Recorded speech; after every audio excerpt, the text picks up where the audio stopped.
Nothing about your existence is an accident. At the most foundational level, your being comes from God. In Acts 17:28, it says, "In him we live, move, and have our very being." That includes your capacity for desire, your temperament, your creativity, your intensity, softness, humor, and curiosity, and even your habits and adaptability shaped by culture and environment. Think about it like this: culture does not create raw material, it cultivates it. God supplies the seed, the raw material, and life conditions the soil. But when I hear people say it didn't come from God, so you need to get rid of it, that framing is actually a little misleading. Because even distorted expressions of yourself are often misdirected strengths. Think about it: sin distorts, it does not invent. So it's more so just a distorted expression of what God placed inside of you as an actual strength.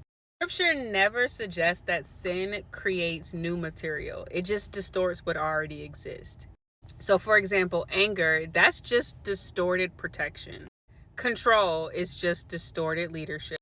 Avoidance is just distorted self preservation.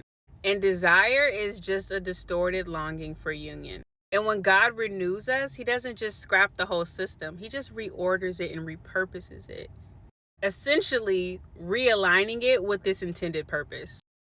And that's why we are told in Romans 12:2 to be transformed by the renewal of our minds.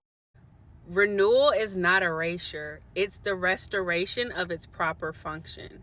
And I'm starting to realize that what religion often does is it tries to get you to amputate certain traits about yourself because it doesn't know how to shepherd them. But what God does is consecrate the source. So yes, destructive patterns do need to die, but even there, God renews the energy underneath the destructive pattern. And it makes sense why in Ephesians 4, we're told to put off our old self and put on our new self. Because keep in mind, self is still the same. It's just the orientation of old and new that is changing. So God never really says, stop being intense or too emotional. He literally says, let me teach you how to aim that and use that for my purpose.